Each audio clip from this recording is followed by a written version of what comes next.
of flying from an airport in Turkish-occupied northern Cyprus to an airport in Turkey, and then to Heathrow Airport in London, and then back to Cyprus, this time landing at a Greek airport in the south.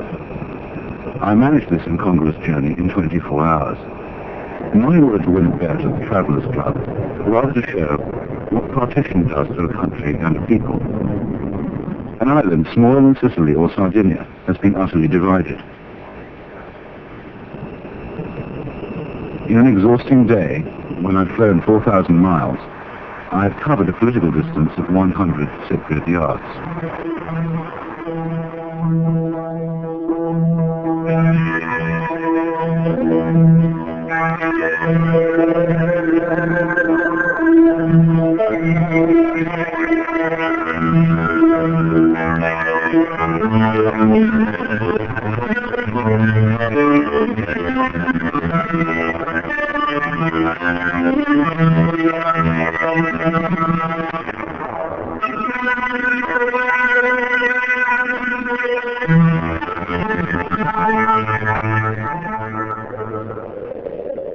One airport I could not have used is the island's international airport, closed when the Turks invaded in 1974.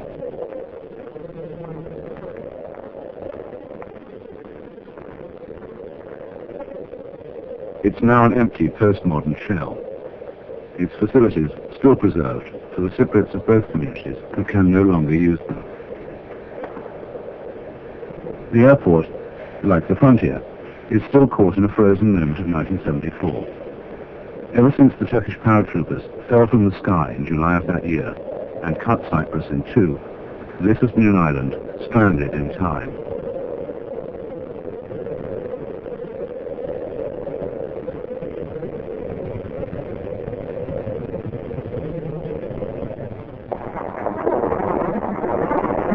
Turkey's invasion, a catastrophe on an epic scale for the Greek Cypriot majority, was greeted by many of the Turkish minority as a deliverance.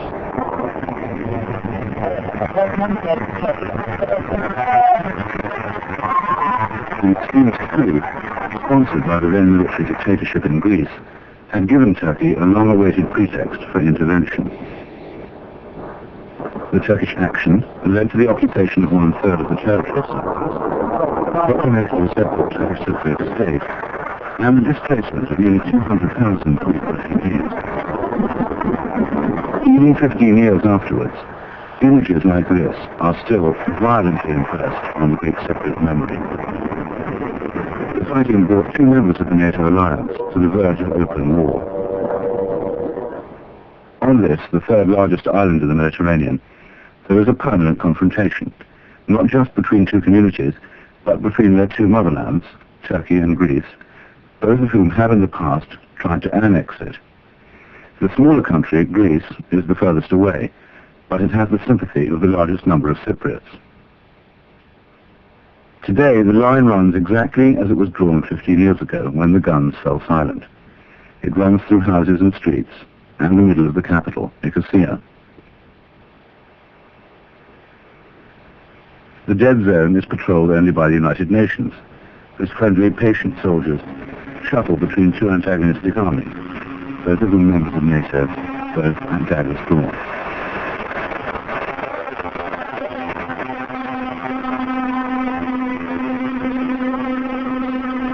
On the silent outskirts of the city, on a day so hot that he was the only one moving, I found Captain Bob Smallwood, a level-headed Canadian, very far from home, arbitrating a nasty dispute about the aggressive piling of sandbags. Thank you. Our captain is very angry for a matter of the Turkish forces, and he wants to have the floor with you. I have spoken with the operations officer of the Turkish Forces Battalion that's in that area, and I have requested an explanation. Εάν δεν θύμιζα κούλες παιδών, εάν δεν θύμιζα κούλες, θα βάλω και εγώ τις διπλές που μόνο ανατήρω. Και όλοι να φανάζουν παιδού, θα τις κατεβάσουμε. Our captain said if the sandbags don't leave from there, we put the double will be put over there. I understand that the captain will have pressure to respond, and that's why I wish him to give me the time to solve the problem and have the sandbags removed and then we'll maintain the status quo without escalating tensions in the area. Captain Smallwood leaves the Greek side, hoping that his diplomatic efforts will keep a lid on the situation before he drives all of 50 meters to give identical reassurances to the Turkish side. It might seem trivial to an outsider, but in these conditions and to these men, an encroachment by even one sandbag into the neutral zone is a provocation. Here, the frozen line of the frontier even runs through the negotiating table.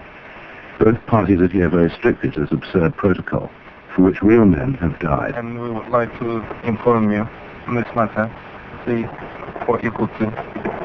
Captain Smallwood, I understand that you're doing the best as you can, but I have to point this out that these incidents haven't just happened just once. It's been happening quite a few times. Since you're doing this, it makes my job hard, and of course it's making your job hard as well. Please rest assured that I will be pursuing the matter with them further, and thank you very much for coming today to Charlie 45 and meeting with me.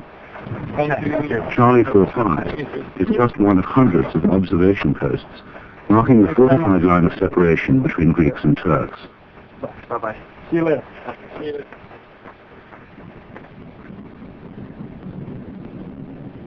From the air, Nicosia still looks like a single city, with its historic center enclosed by Venetian walls. But at ground zero, it is split down the center. 2 cities, 2 systems, 2 mayors. Going forward. But it goes zigzag. The Greek mayor is Lelos Demetriadis. If I wanted to telephone a friend on the other side, what would I have to do?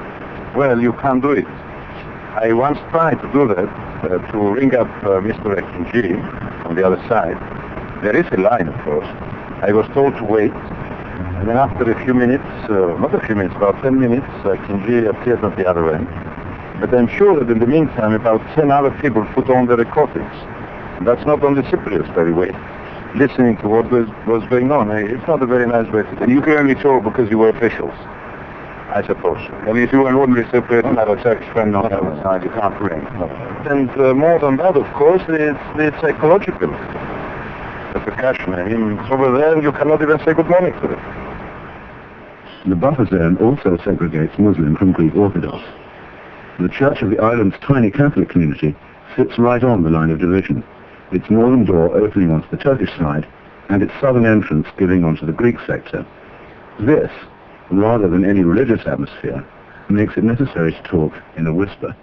This is our main door to the residence, which is well back into the Turkish side, you might say. And so, of course, we have the Turkish soldier right here.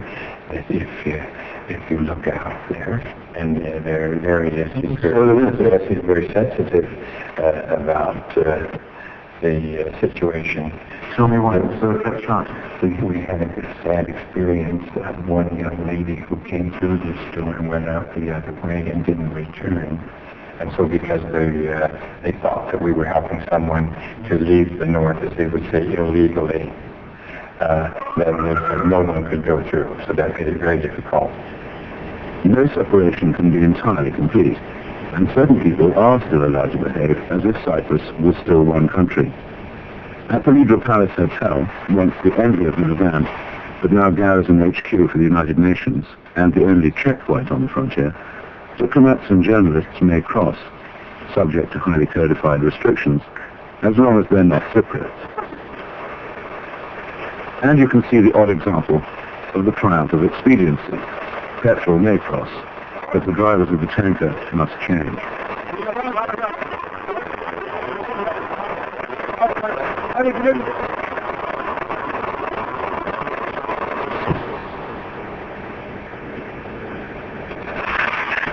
And certain foreign residents also enjoy the privilege, although it does involve them in keeping 2 sets of everything.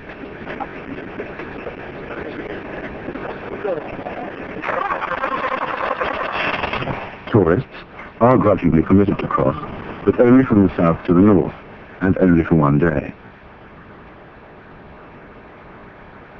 Cypriots must keep in touch by remote control and at second hand. In Greek Nicosia's thriving commercial district, I found an old cross-border friendship while I was in search of a new suit.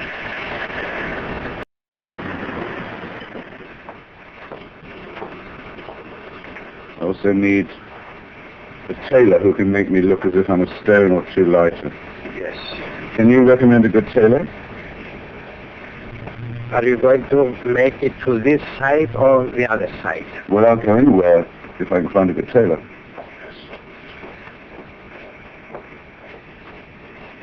Now, I've been told you have a friend called Mr. Osman. Is that right? Yes, the other side, yes. He's a good tailor, and I know him a long time ago before the invention. At the checkpoint is a reminder of the deep bitterness felt by Greek Cypriots about the land and heritage that have been lost to them. A loss that is emotional as well as material.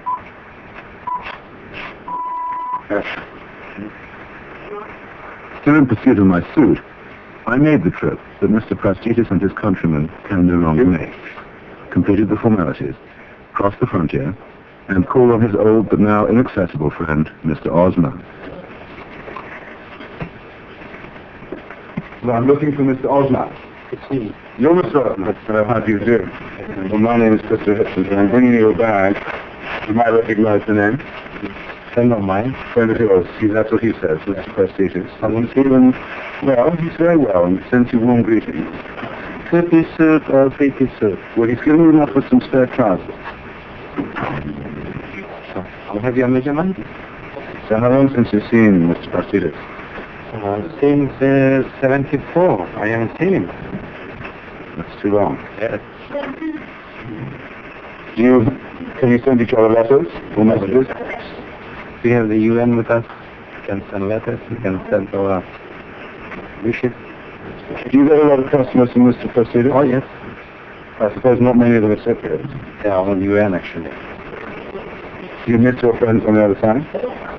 Of course. We are old friends. And you speak English very well. I speak English, I speak Greek. His helps can speak good Greek, but Greek not much, very much. And you send Mr. Prastitis customers. I send him customers, he sends him customers. His Commission. His business.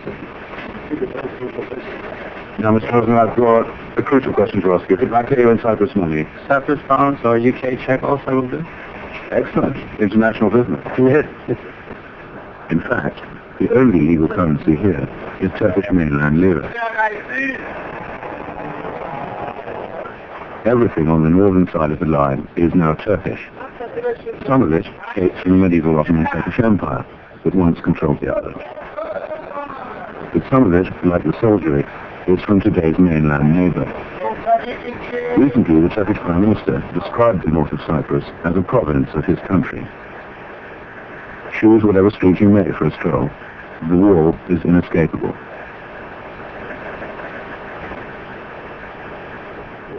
On both sides of the wall, soldiers keep watch on each other, as they have, hour by hour, for 15 years.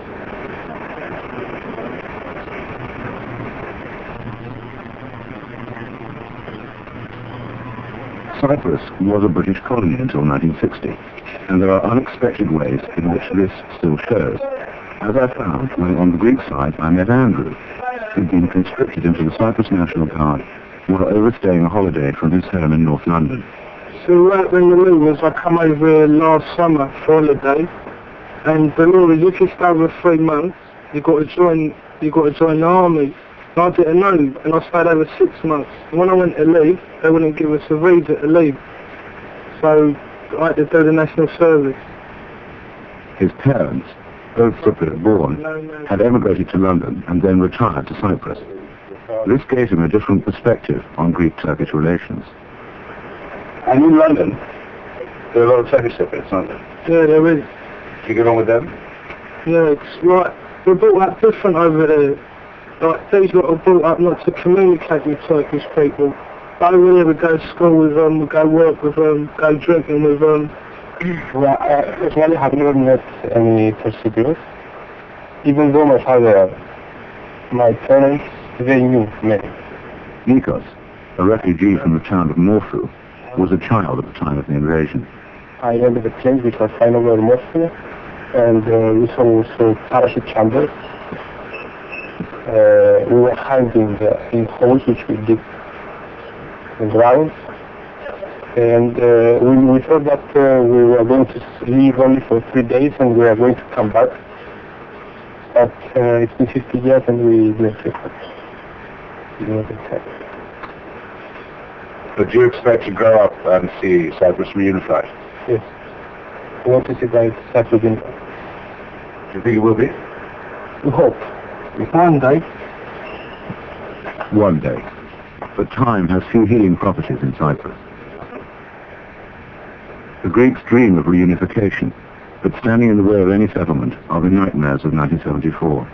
You come across them all over the island. The village of Turkey is a sort of miniature synopsis of the charm of Greek Cyprus. An exquisite church, blue shutters, white walls, dark green shade. But on the 14th of August 1974, every adult Turkish Cypriot male in this village was rounded up by the Greek Cypriot irregulars then in revolt against the government of the island, and none of those Turks have ever been seen again. I came back to the village nearly 15 years later and found that the natives were indeed very friendly, but that they didn't welcome all that many questions.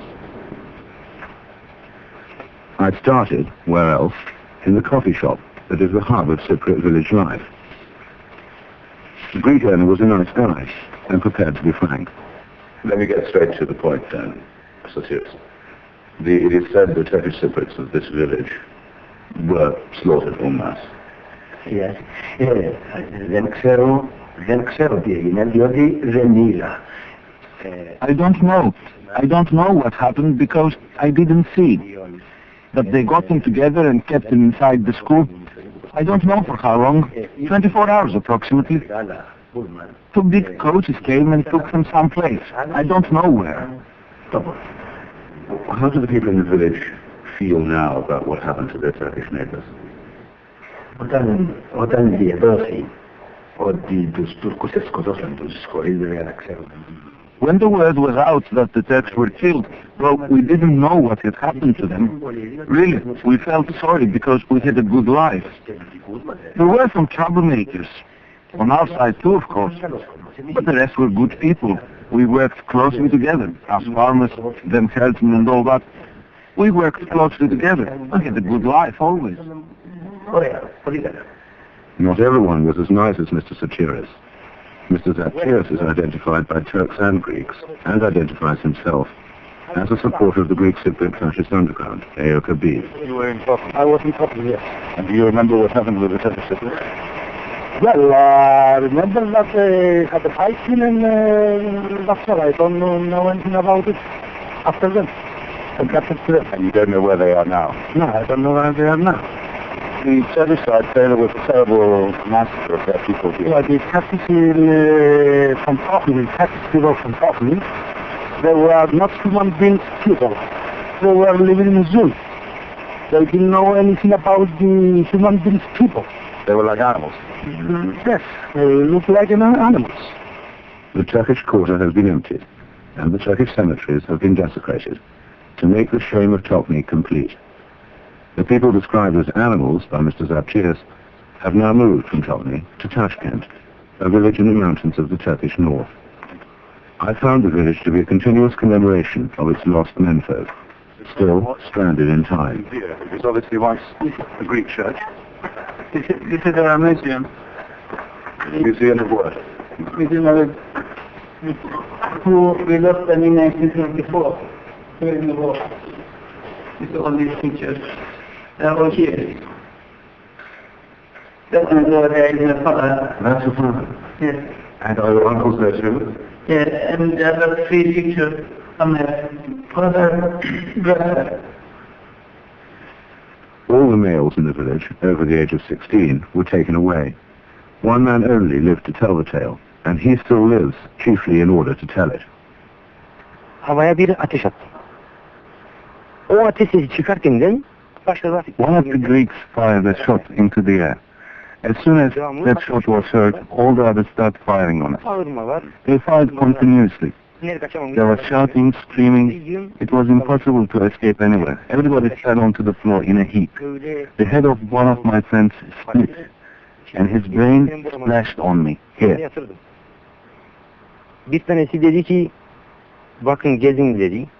One Greek was ordering others to go around and inspect who was dead and who wasn't.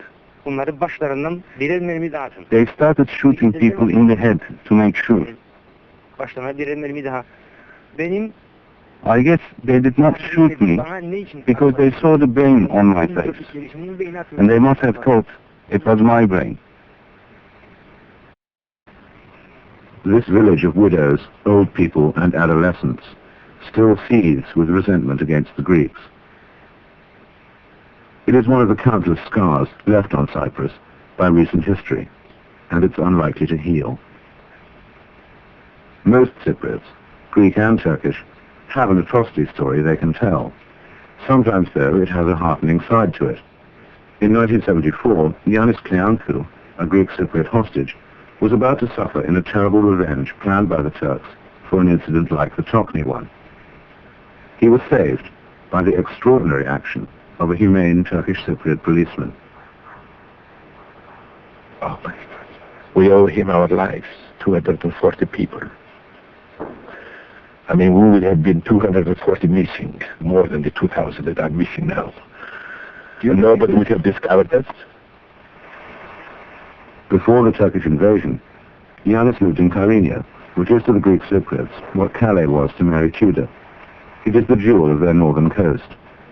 And Yannis Kleanthou used to be the curator of its lovely castle and museum. When the town fell to the invader in 1974, its entire Greek population was expelled. Of the many captives taken, not all were returned. When a Turkish army officer, bent on reprisal, issued his chilling order to the local policeman, it looked as if Yannis was about to join the ranks of the missing persons. He says to this Turkish Cypriot policeman, ex-policeman, I want 3 of these Greeks for every Turk that was killed. They killed 80 people, so I want 240 people. So he started counting. I was number 5, I remember. And number 6 was an ex-Greek police officer. And when he got to number 6, he stopped counting. And then he drew back and saluted this ex-police officer. And I said to him, Mr. Alexis, now I said the name, what happened, he says to me, he was the only sergeant I could trust when I was in the police force in Paphos. So if we ever get out of here alive, this is the man that saved us, that must have saved us. It was only later that Yannis discovered what had happened. With exceptional courage, the Turkish Cypriot policeman secretly telephoned the Red Cross. He told them exactly where to come and insisted that they do so at once. But instead of being a hostage, you might have been a casualty, and you were saved from that by the direct intervention of a Turkish Cypriot. Exactly, yes. I wish I knew the name of that man. I don't remember his name, and certainly he must, if he is not retired, he must still be in the police, in the Turkish police force in Nicosia or Kyrenia. Those Greeks who died, or are still missing, are also enshrined and commemorated, as here in a club run by Greek refugees from the town of Zodia. The ones who survived haven't seen their homes in 15 years. The dream of a lost ancestral home is the chief vernacular of this club, and of many like it. As ever in Cyprus, 1974 is yesterday, and the past is very fresh. Every month we are going to our house. This is my dreaming. We are expecting the time to go there. So this is the dream of Zodia. With our passport, we can travel all over the world, except our house that we think, my family feels, except our house. Mr. Elias, tell me how I would find your house, having to leave it to me to visit it. All right. Going from the main road from Nicosia to Moscow, you are arriving here just opposite to the elementary school. Here is the elementary school, and opposite to the elementary school is my house. To the undisguised amusement of the BBC camera crew, I crossed the line and videoed Zodia for its former inhabitants. During my Pied Piper visit, I was able to record their former clubhouse, and went on to see how traces of Greek presence had been erased or altered.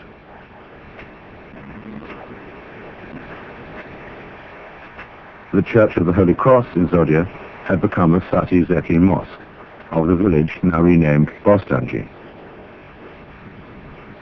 The Greek memorials had been desecrated, and not all of these inhabitants are Cypriot. Turkish Cypriot newspapers and opposition politicians confirm that tens of thousands of settlers have been brought from the mainland to beef up the Turkish presence on Cyprus, leading to resentment from many Turkish Cypriots too.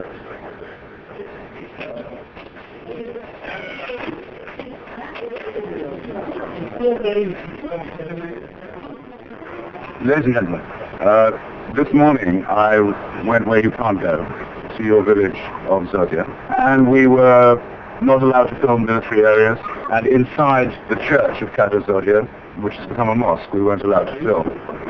But what we got, you will see, and I now present it to you. Very nice of you.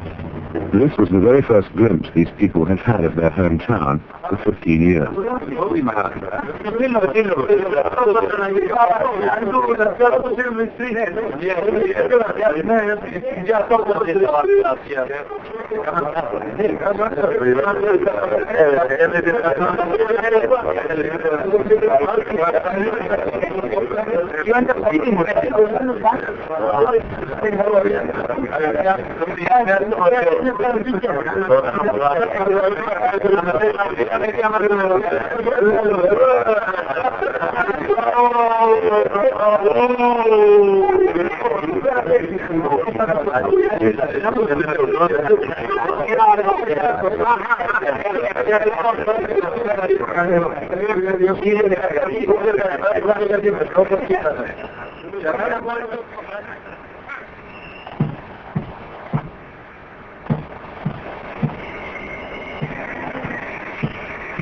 The Libra Palace Hotel is now a theme park of incongruities, which would make it unrecognizable to a former guest. There are 15-year-old shrapnel graffiti, for one thing.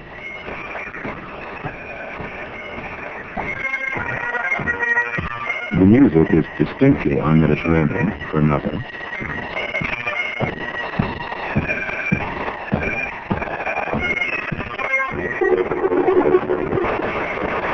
And the swimming pool is effectively men-only. Transferred here from the chilly expanses of Canada, these soldiers mount guard over a decayed garden, which is the only neutral turf in Cyprus. In this capacity, it can serve as a rendezvous point for those families who remain sundered by the consequences of 1974. I paid this garden a visit on a day when a Turkish Cypriot family was having what the island cannot. Even if only for an hour, they were having a reunion. The grandmother still lives on the Greek side. Her relatives are sequestered in the north. The UN officially calls this a humanitarian visit, but it looks more like a prison visit. As the band plays on, the meeting shyly begins. The womenfolk have been in intermittent contact, but if they knew of it, the Canadians might want to sound a fanfare in honor of the fact that this is the first time in 15 years that the old lady has seen her son.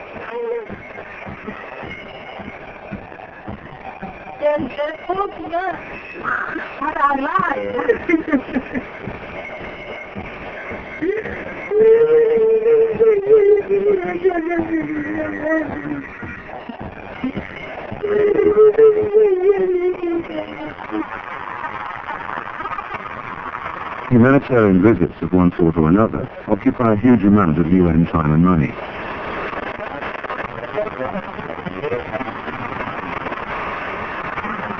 A UN convoy once a week crosses the frontier. It carries supplies from the Greek side and heads to the most northern village on the island. In 1974, the Greek community in the village of Rizzo-Carpasso on the northern panhandle was bypassed by the invading Turkish troops. When the ceasefire was called, it was agreed to let those Greeks who wished to remain there to do so. But instead, cut off in their peninsula and subject to continuous Turkish pressure to leave, the Greeks have been left to grow old, to die out, or to join the refugees to the south. For the moment, The Greeks of Rizokopouso lived uneasily under Turkish police control, guarding the remnants of their former national identity.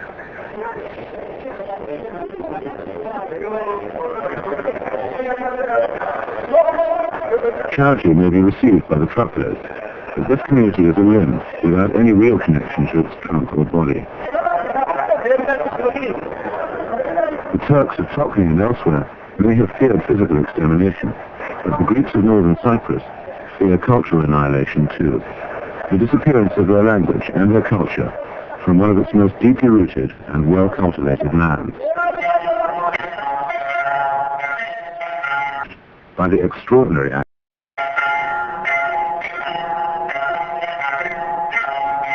In such circumstances, the survivors will tend to cling especially to their religion. On this Sunday morning, the last Greek priest in Turkish-occupied Cyprus celebrates Mass.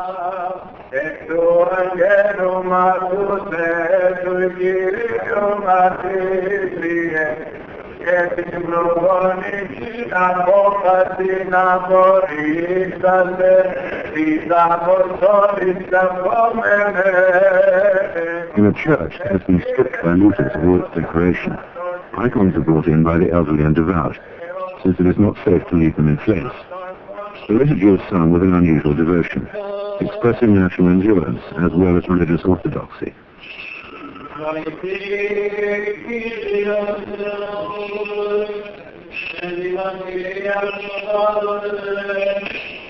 The Turkish authorities do not permit Greek children to be educated beyond the primary level. Those seeking secondary education must leave. Those who leave may not return. Trying to avoid police surveillance, one of the last two Greek Cypriot teachers agreed to talk to me. Yanula is in an acute dilemma. 4 of her 5 children have moved south for good, to pursue the education that is denied them. If she follows, her pupils will have no teacher. I have 4 children in Nicosia, and I live here only with my husband and one of my children. And I feel very badly because I don't know how they are there. And I fight myself just to get the decision to stay or to go. And when I go there, I feel badly again because I don't know how is my husband and my other child here. And this year he's going to leave the village also because he finished the elementary school. At this point the police arrived, and Yanula's talk with me was abruptly broken off.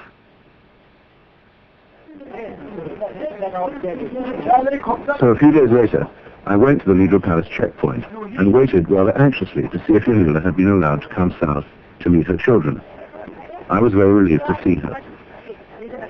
The Greek remnant in the north lives on the sufferance of the Turks and can only visit the south under severely restricted conditions. Though she had agreed to a second interview and understood the risk she was running, I took care not to catch her eye as she completed the various formalities that a Cypriot citizen must undergo in order to visit one half of her own country of birth. A bribe to the Turkish customs officer to avoid a tiresome baggage search in the boiling sun is the least of these indignities.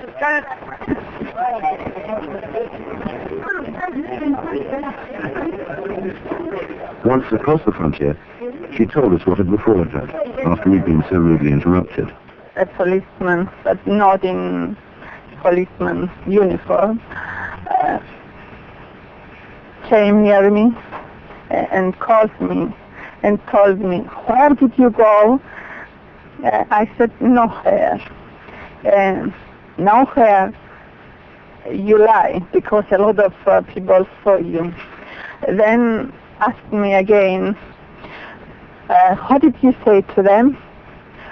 I said again, nothing. I didn't say anything, but he was looking at me with much angry and was frightening me. He was frightening me, and I felt much hurt because he told me, "You will see them." Then at night I was looking forward to to leave from that village because I didn't know what will happen to me. At least Janula can see her children for a few days before having to return to the dilemma she faced in the first place. When or if she and those like her give up, the Greek presence in northern Cyprus will have ended.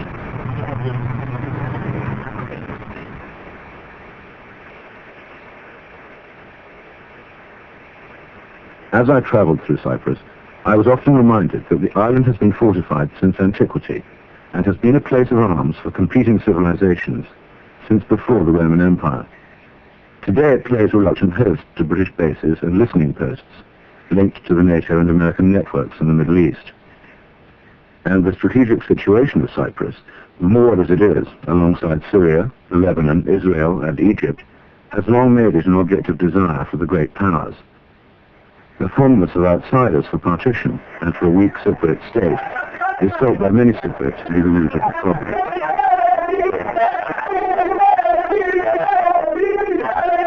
In 1974, after Henry Kissinger had managed to show partiality both for the Greek dictators and for the Turkish invaders, the United States lost an embassy to arson and an ambassador to an assassin, while Greek Cypriots demonstrated in huge numbers at what they called Western betrayal.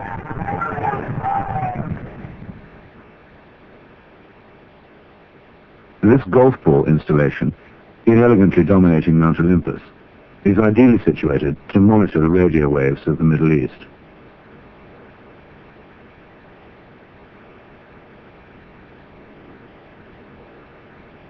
"99 square miles of the island actually belong to the United Kingdom, and the area has been lovingly converted to give as good an impression as possible of the playing fields of Eden."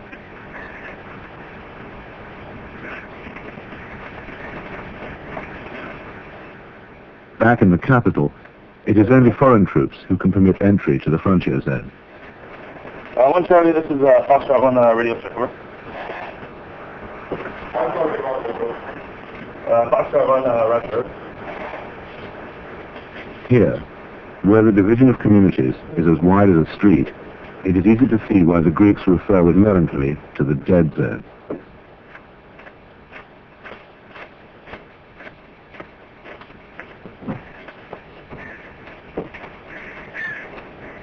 Morning, sir. No, that's all. This morning. Tense and fraught though this district already is, it may easily become more so. If Turkey finally absorbs the north, as some fear, and if the Greeks respond, this could become the border between two outside states, as well as between two Cypriot communities, in which case there would be plenty of flashpoints. They'll end up pointing weapons at each other, cocking weapons. Whether they load it or not, who knows? If you got a soldier pointing a weapon at you, you must assume that it's loaded.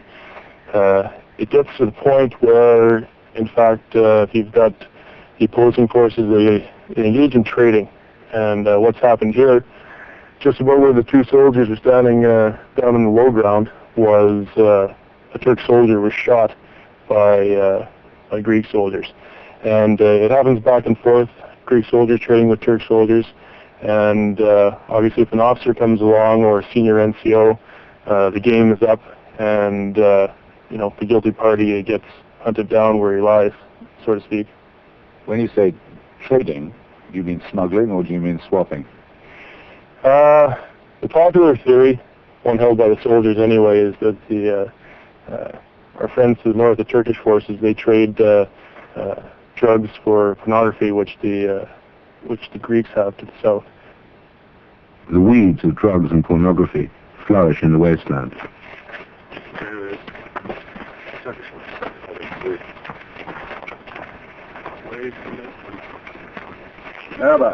Morning. Raising my hat to one of the many sentries who keep this strip under observation from either side, I and my new Canadian friends tread tactfully along.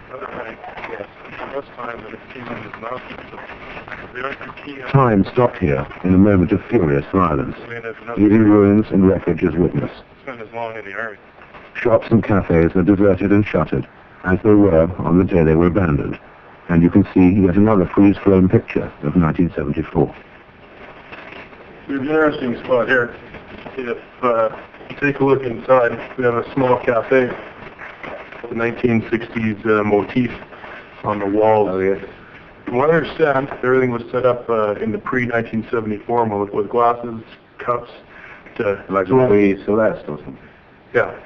And if we carry on just up here, we have the booby-trapped building, which is rather interesting as well. This whole block, in fact, is booby-trapped. And you can actually see it through here, inside against the wall. You can see where a wire leads from this grate here to a grenade. What would you have to do to set it off? You have to break through this shutter. Well, the wire for the one that we can see is actually cut, so it's been essentially immobilized. But as far as the rest of the block is concerned, we have no idea.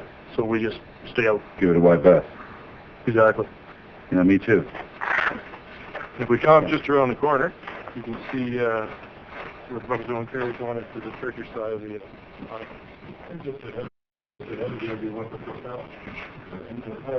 There was a time when, for soldiers of all nations, this was a street of joy. You can see up here we have the Olympus Hotel. Was the Red Light Hotel? I remember the Olympus. Yeah. From what I'm told from the older UN soldiers that have been here before, that was the in-place to come in its heyday. Famed for the generosity and intelligence of its womenfolk. It looks rather joyless as we speak.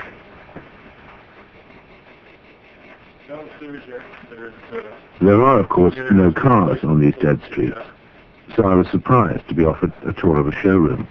Not much of a showroom. No, you can tell that it's bench the septic tank takes for unplugging fluids. Right off, you can see with the heat down here. Since 1974, you've got some 50-odd cars which were left brand new. They haven't been touched since. Because of the way the buffer zone runs, the Turkish forces won't allow the owner of these cars to take them out through the buffer zone. So they've stuck here until they can find some sort of a, equitable agreement. But you have 50-odd brand new cars. Been here 15 years. Yes, exactly.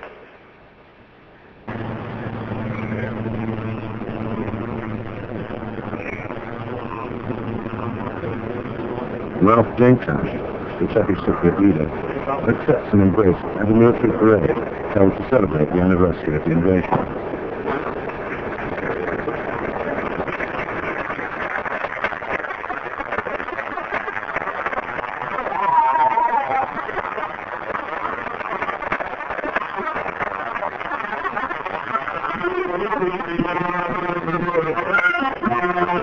Just a few streets away, the parade can be seen in its aerodynamic aspects by the Greeks, and its triumphant music is clearly audible to them.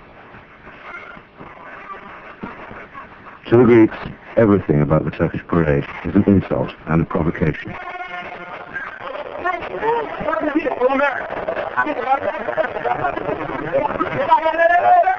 Commemorating the invasion in a different way, a fierce cohort of Greek Cypriot women managed to break through into the dead zone and occupy it for several days.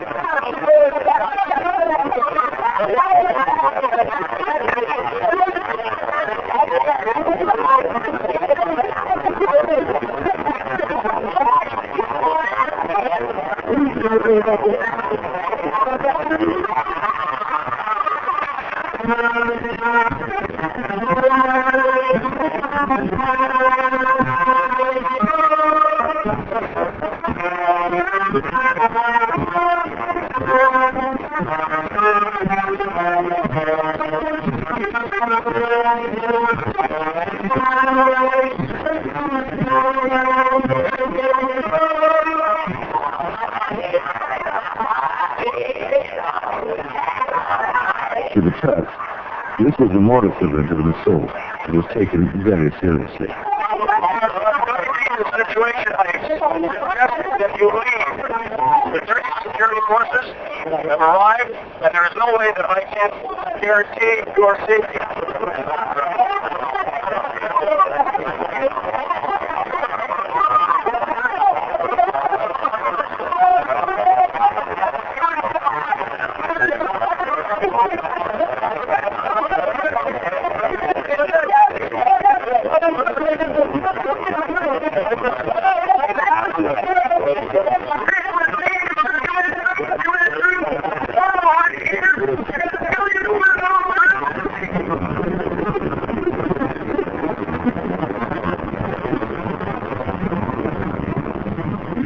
When the Greeks look north, they tend to see not a minority, but the army of a much larger neighbor. When the Turks see unarmed women, they see the advance guard of a possible Greek revenge for the humiliation of 1974.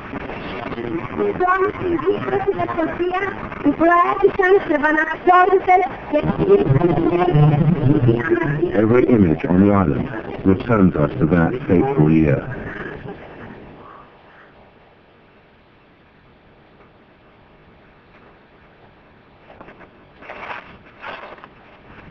These white painted rocks on the mountain slope behind me were painted by the Turks, But it was all for the benefit of the Greek Cypriots.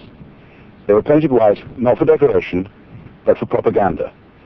At a distance of many miles, from all the way across the frontier, they can be seen as the outline of an immense Turkish flag and an accompanying slogan. And what they taunt the Greeks with is the thought that northern Cyprus might be Turkish forever, and that no Greek feet would ever tread these mountains again. I began this journey at an empty modern airport, stranded in time since 1974, and I ended up at an even more grotesque location, at an empty modern city, abandoned by its 50,000 inhabitants, who fled it at gunpoint in the same year. It stands on the eastern extremity of Cyprus, a ghost town. No journalists are permitted by the Turks to visit Varosha, the new suburb of historic Famagusta. Having tried to get a sense of it from the air, I tried an approach by sea, only to be repelled by Austrian soldiers of the United Nations. You crossed the executed line. What's the problem? It's a UN control area. And?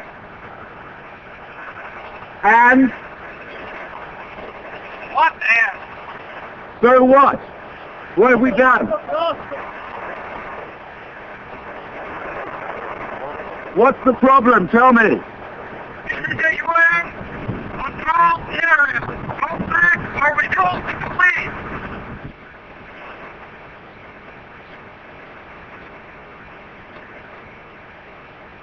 Finally, I crossed again to the north, walked as close to the fence as I could, and then climbed to the top of an hotel, like this blitzed one, to look over the wire into the forbidden city.